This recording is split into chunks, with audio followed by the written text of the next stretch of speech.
In 2006, a remarkable and disturbing discovery was made inside of a Czech town named Lusty nad Labem. Found piled up in cardboard boxes inside of a disused factory were the bodies and remains of 4,000 German soldiers who had died more than 60 years ago during the Second World War. There were many questions about this discovery. Firstly, why were there so many bodies and remains still lying unburied, and why specifically were they inside of this Czech factory? Also, people wondered what would happen to these remains and whether they would ever be given a dignified burial. This town had a dark history during the Second World War, as after the conflict, it was a site of a terrible massacre in which dozens of Germans were lynched inside of the town, and many of the bodies were recovered from the Elbe River in the weeks later. Bodies were burned inside of the former concentration camps, and following the end of hostilities, there was a significant amount of anger towards Germans. But what happened with the 4,000 bodies of the German soldiers seemingly dumped inside of an abandoned, derelict factory? Welcome to The Untold Past. To support our channel, please make sure to subscribe. The grim discovery of the bodies inside of the factory did have some story behind it. The remains were stored inside of crates, and this news did surprise the locals, and the factory, it turned out, had been making bathroom fittings and fixtures, but it then became the temporary resting place for 4,000 soldiers and members of the Wehrmacht, the German World War II army. The plan was for these bodies to be buried in a German evangelical cemetery inside of Prague's Strašnica district. But there was a big problem, as the planning for this had hit a snag as funding ran dry and the project ran out of money, and with this the Czech authorities had the bodies of 4,000 Germans under their control with no place to bury them. These had been the enemies of the Czech people during the Second World War, and the nation had a tough occupation, with Nazis such as Reinhard Heydrich instilling a reign of terror over the lands. It was said with regards to the issues with the burials that one problem is definitely the financial aspect. At the moment, it's difficult to tell whether the two sides, the cemeteries and regional authorities in the Czech Republic and the People's Association for the Care of Wartime Graves, will come to an agreement. There's definitely a lack of finances, but it's an important goal, and also a humane one, to find an honourable resting place for those soldiers who fell in the Second World War, no matter what side they were on.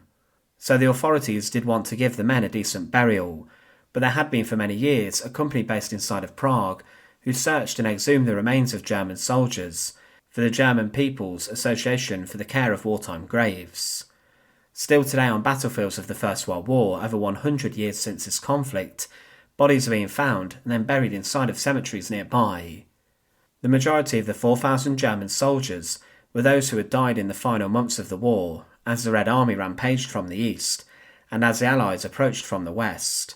A lot of these victims were young soldiers who had not the most amount of training, and many were inexperienced teenagers who were given a rifle and a weapon, then told to fight to defend Hitler's crumbling empire in the face of the brutal Red Army. The bodies had been exhumed properly from the former battlefields inside of Czech lands, but it's not known why they were placed inside of the factory, presumably just for storage.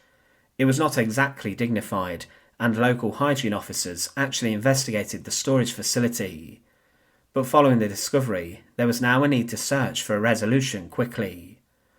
It was decided that the 4,000 German soldiers would get a dignified burial, and that they would be laid to rest inside of a cemetery in the town of Hlusen. This was seen for many as if they were going home, as the town of Hlusen had a deep history, and for almost 200 years it belonged to Prussia, along with the land surrounding the town. Following the Munich Agreement, this was ceded territory to Hitler.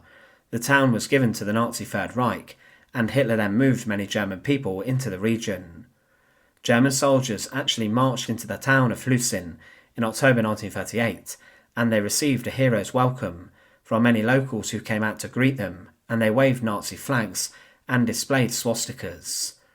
There was a large-scale recruitment campaign and conscription also launched that saw 12,000 local men join up to fight for the German army. After the war, Hlusen became part of Czechoslovakia, and it still is today part of the lands, but the town offered initially to help solve the problem as to what to do with the 4,000 unburied German soldiers.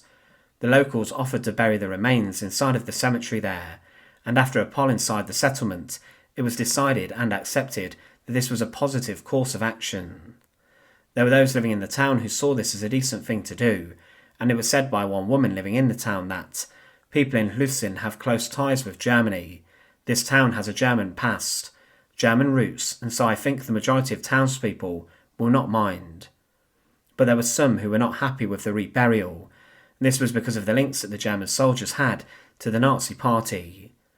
Let's remember that these were men who fought Hitler's war, and many of them were ardent Nazis in their beliefs, and were members of the Nazi Party. One woman who was opposed to the burials claimed that, "We are strongly opposed to the idea that 60 years after the war, soldiers who served in the Wehrmacht should be buried here in the Czech Republic." The solution for this was to bury them inside cemeteries in Germany, but this was shockingly an opinion which was in the minority, and the town hall of Hlusin and the local government made the offer, and they needed to then purchase the land to extend the cemetery to house the sheer amount of burials. There were conversations held between the German association responsible for war graves and the Czech Defence Ministry to finance and carry out the burials. The bodies were moved from the factory, and they were then held inside of a military training base, and work on graveyards did begin, as around €1 million were given to fund the renovations for a town cemetery. But then land was given up in the town of Chleb for the creation of a new German military cemetery. It was here where the 4,000 German soldiers were once and for all reburied, along with hundreds of other soldiers and a number of civilians who died during the Second World War. It was said to have been the last of a number of German burial grounds in the Czech Republic. The cemetery was rather derelict, and money was spent to renovate it, and the bodies of German soldiers were placed in coffin-shaped boxes, and they were then buried in graves near to large tombstones of those German-speaking inhabitants in the town. Many of these people had families who were expelled to Germany after the end of the war. The German ambassador to the Czech Republic at the time, Helmut Elfenkamper, who attended the burial ceremony, claimed, "We have had a situation when there's more than 4,000 dead having to find a final resting place. It was, let's say, technically difficult because of a number of legal reasons, but we have had a very constructive attitude from the City Council of Chleb here. Generally speaking, I think this is very well accepted. It's not the first German war cemetery in the area of Karlovy Vary, where there are 2 more, and there are others in other parts of the country."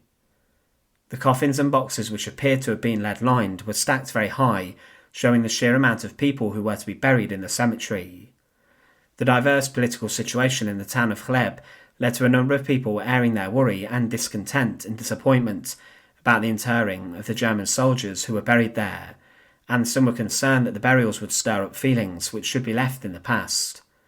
Locals wanted the remains moving back to Germany, and one local stated, "What I do mind is that these remains were exhumed and reburied in a place that might become a sort of pilgrimage site for some people. Once these remains were exhumed, they should have been taken back to where those soldiers came from, to the country they fought for. There is no reason at all why the soldiers should be buried on Czech territory, and especially in Chleb." But the bodies of the 4,000 German soldiers who were found inside the Czech factory, just lying there, were then reburied in the Chleb cemetery, and their story was laid to rest too. These were men who fought for Hitler during the Second World War, and their reburial was certainly controversial. Thanks for watching. To support our channel, please make sure to subscribe, and once again, thank you so much for watching.